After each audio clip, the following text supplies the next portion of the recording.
Asher, plano rin bang gawin ito ng MMDA sa iba pang mga lugar sa Metro Manila?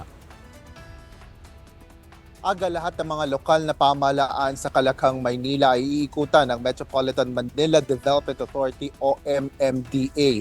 Ito ay para sa implementasyon ng ahensya ng kanilang disiplina drive or campaign na Ayos o Yes to Ayos.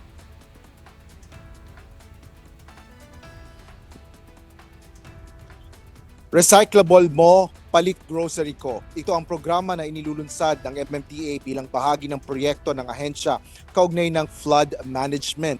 Layo nito na mabawasan ng solid waste sa mga waterways o daluyan ng tubig sa pamamagitan ng pangongolekta ng basura na maaari pang i-recycle. Sa ilalim ng programa, may katumbas na puntos ang bawat recyclable materials na ibibigay ng residente sa MMDA. Magagamit ang mga puntos na ito sa pagkuha ng mga grocery item na bawat isa ay may katumbas ring puntos. Ilan sa mga maaaring pagpilian na grocery items ay bigas, delatang pagkain, mga panglahok sa pagluluto, sabon at iba pa. Paliwanag ni dating Philippine National Police Chief at ngayon MMDA General Manager Undersecretary Nicolas Torre III, makatutulong ito na mahimok ang publiko sa maayos na pagtatapon ng basura.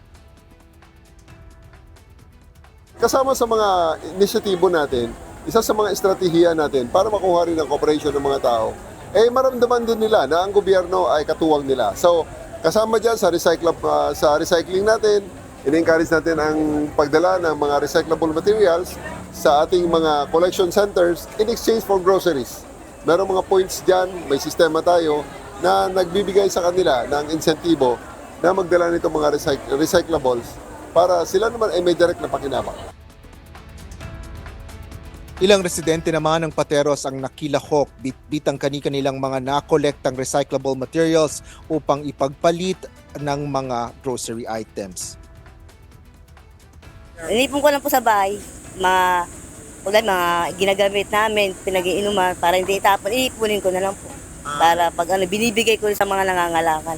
Naipon po yan kasi po ako sa school, volunteer po ako sa daycare. Kumbaga yung mga binibigay po sa amin na mga egg, tapos itinatabi ko lang po. Sayang naman po pwede pong mapakinabangan. Katulad po ngayon, pwede ko pong ipalit ng grocery. Nangako naman si Pateros Mayor Gerald German ng pakikiisa at pakikipagtulungan ng Pateros government sa adhikain ng MMDA sa disiplina.